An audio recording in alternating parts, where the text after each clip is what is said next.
काली नदी और पुल से पार होकर आप पहुंचते हैं यहाँ नेपाल देश में। इस यात्रा के अगले पड़ाव पर आप पहुंचते हैं जलजीबी, और ये जो नदी आपको दिख रही है ये है काली नदी, जो कि भारत और नेपाल की सीमा को काफी हद तक अलग अलग करती है और पंचेश्वर में जाकर के सरयू नदी के साथ मिलती है और वहां से शारदा नदी के नाम से जानी जाती है और आगे बढ़कर ये घाघरा बनती है और गंगा नदी की एक सहायक नदी है।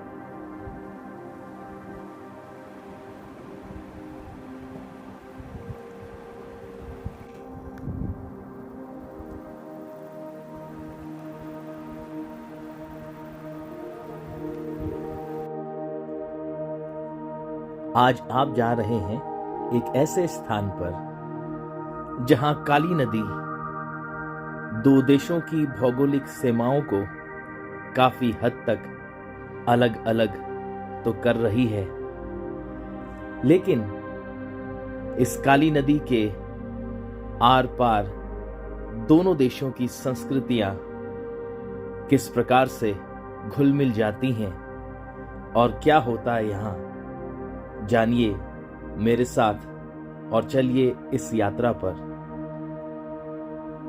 जब आप इस यात्रा पर होते हैं तो जगह जगह लोग आपका स्वागत करते हैं। ये हाईवे आगे आदि कैलाश और ओम पर्वत भी जाता है, तो मजा लीजिए इस यात्रा का मेरे साथ।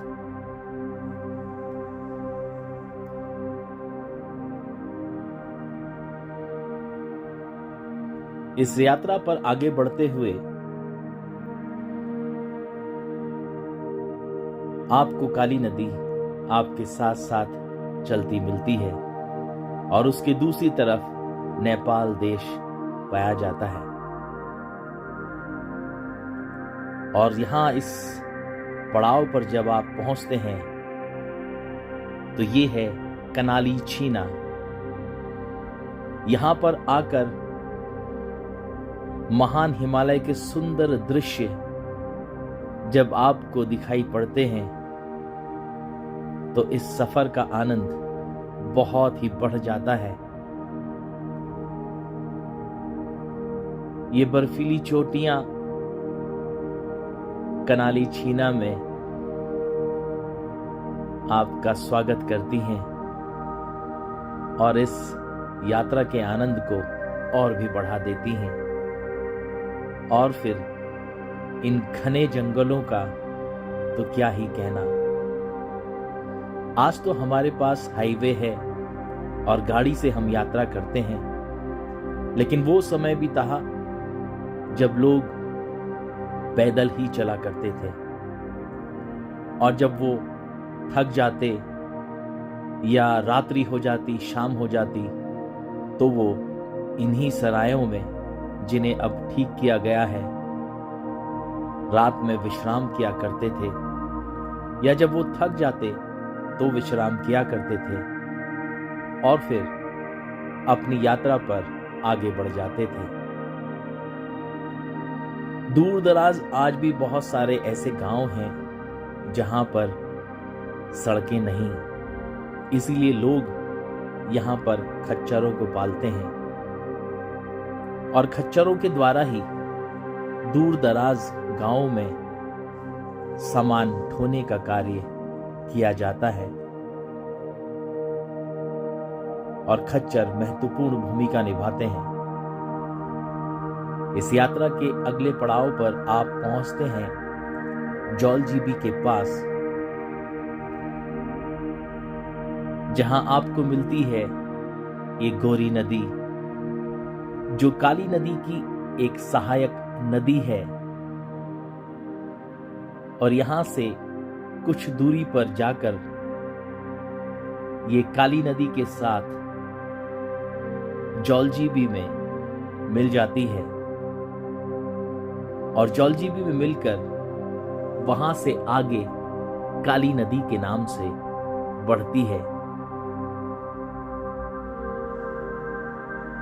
जौलजीबी का इलाका, जहां पर गोरी नदी काली नदी के साथ मिल जा रही है, और इसके बाद ये नदी काली नदी के नाम से जानी जाती है, और आगे की तरफ बढ़ती है। आगे चलकर खटीमा में जाकर के शारदा नदी के नाम से जानी जाती है, और जब आगे बढ़ती है तो घाघरा नदी बनती है। इस पुल के माध्यम से नेपाल आना जाना आप कर सकते हैं। ये इलाका नेपाल देश का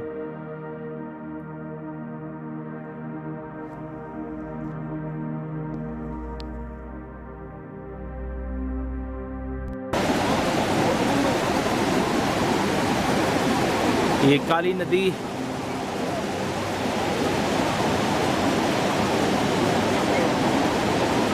और इसके पार केवल पुल के साथ आप नेपाल देश में आ सकते हैं। और आज आप हैं मेरे साथ नेपाल देश में।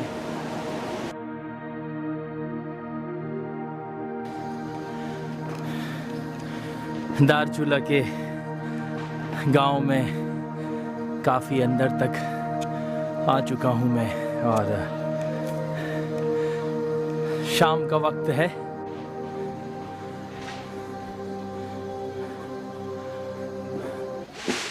और यहाँ पर एक विशेष बात है कि जगह जगह केले के पेड़ आपको दिखाई दे रहे हैं, क्योंकि काफ़ी गर्म रहता है यहाँ पर। काली नदी की घाटी में स्थित ये स्थान है, तो एक गर्म जगह।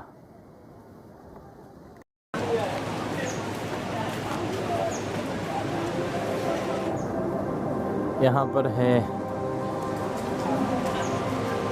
नेपाल का छोटा सा बाजार।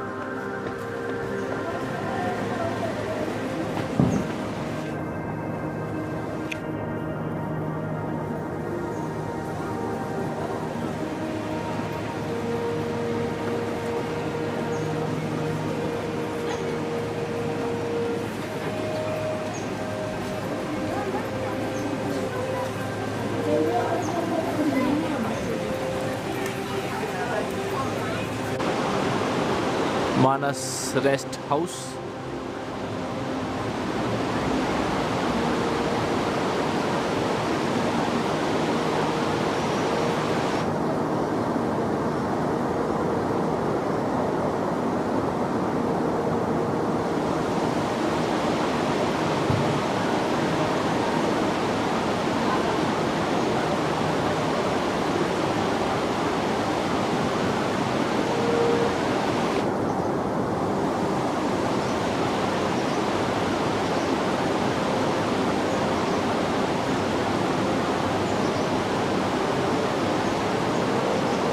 और यहाँ कुछ भेड़ें चल रही हैं।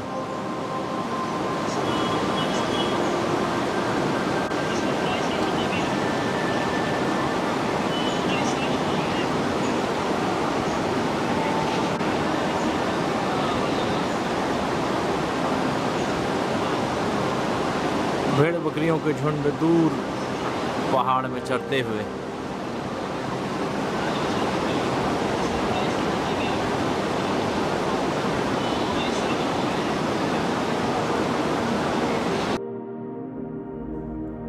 तेंदुए और हिम तेंदुए से भिड़ जाता है। यहाँ पाया जाने वाला ये भूटिया कुत्ता, और यहाँ के लोग इसे पालना पसंद करते हैं। धारचूला और तारचूला में रहने वाले लोग बहुत ही मेहनत कश होते हैं। ये दूर जंगलों से घास काटकर अपने जानवरों के लिए अपनी पीठ पर लाद कर ले जाते हैं। ये है डोका, जो घास लाने के काम आता है, साथ ही फलों और सब्जियों को बाजार तक पहुंचाने के काम आता है। कभी कभी तो इनमें बच्चों को लाद कर एक स्थान से दूसरी जगह पर ले जाया जाता है। चाहे खेतों में खाद डालनी हो या फिर सामान को एक जगह से दूसरी जगह ले जाना हो, डोके का उपयोग सभी जगह किया जाता है। और यहाँ इस खेत में ऑर्गेनिक खाद लाई जा रही है इसी डोके से, और इस ऑर्गेनिक खाद में होने वाले सब्जियां और अनाज बेहद स्वादिष्ट भी होते हैं। लोग यहाँ पर कड़ी मेहनत करते हैं, तब जाकर के अपने कार्यों को पूरा करते हैं। समय और संस्कृति को पीछे छोड़ काली नदी आगे ही बढ़ती जाती है अपनी ही धुन में।